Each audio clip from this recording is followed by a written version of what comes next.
Do you agree with the governor's decision to take 100 state troopers off the streets?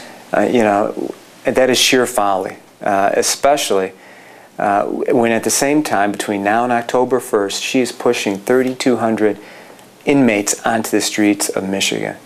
You know, they just elected a new mayor in the city of Detroit, Dave Bing, and people have a lot of high expectations for him. Her gift to Dave Bing is we're going to dump, because 60% of the parolees go to the city of Detroit, we're going to dump 1,800 new parolees on you as your police force has been cut. And by the way, I'm cutting the state police so they can't help you out as well. That's just a recipe for disaster. And we may not see it showing up for another year or so, but that's going to endanger communities all across Michigan.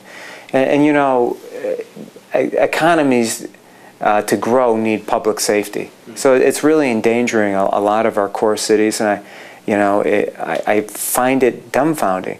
And if you have another second, think about this. Think of the 9/11 definition of what's essential in government.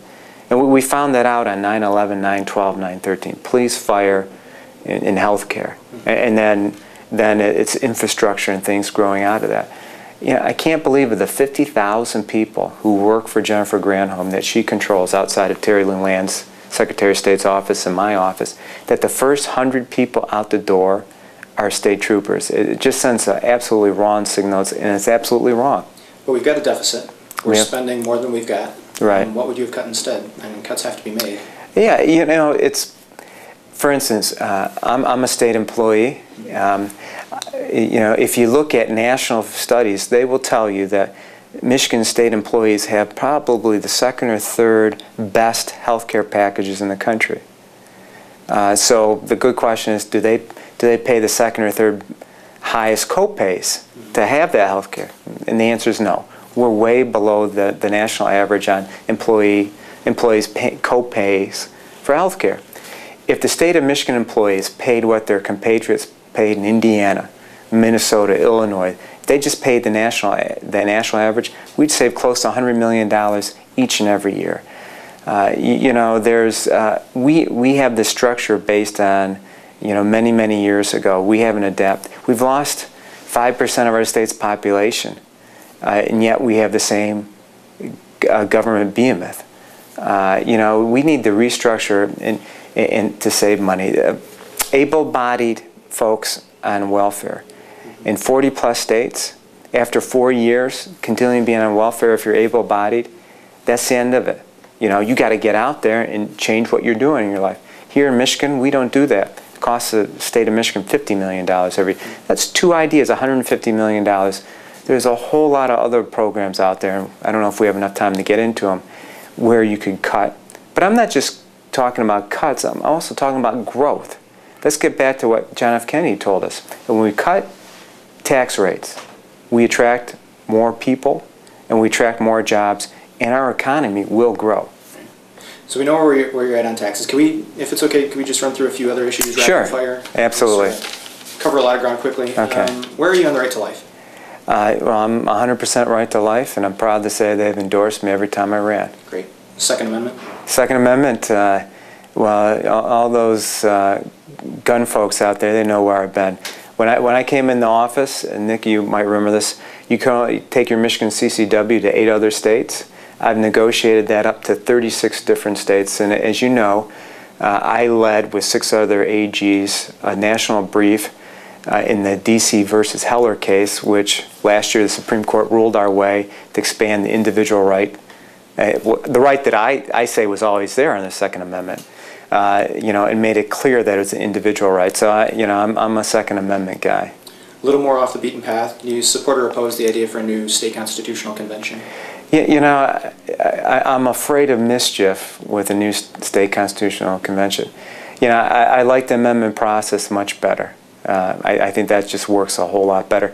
You know, I don't like these stealth projects like we saw last year with RMGN, and that's potentially what could happen. Legislative term limits? You know, I've never voted for term limits.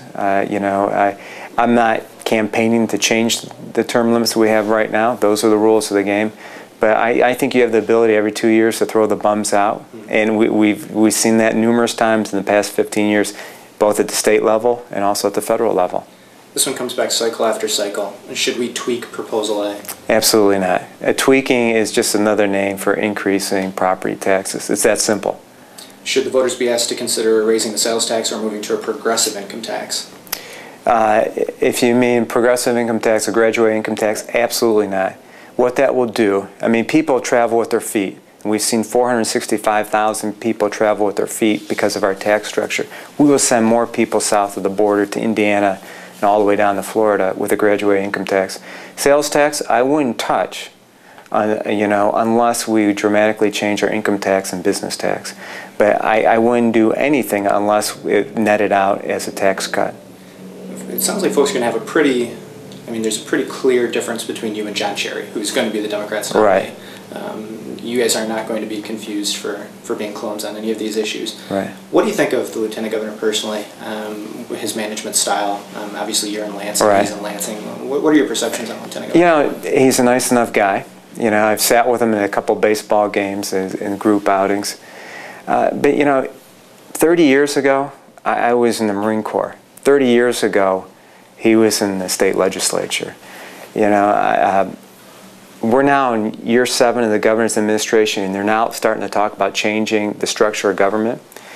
Before I even was sworn in, I was in the Attorney General's office reorganizing it. We've cut in half the amount of divisions the office has.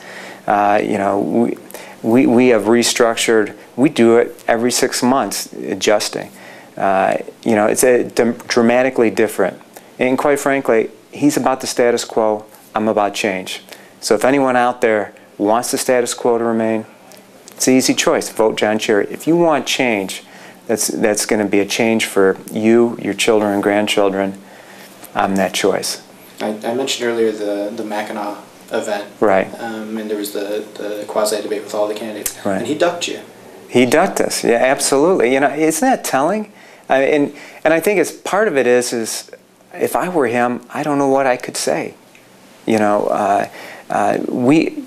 are last place in employment. We are third from worst in business taxes. We increased income taxes, and he was the final vote a year and a half ago. He's been wrong on all the issues, so I can understand why he doesn't want to talk about them. Right. Of course, RightMichigan it's a community blog. It's a new media outreach site. So I've got to work in the tech angle here. Yeah. The Detroit Free Press recently outed the Lieutenant Governor for asking a staffer to impersonate him on Twitter. Right. This is a social networking site. Folks thought they were chatting with the LG, but they were just talking to some random campaign hack. There's a Mike Cox on Twitter too.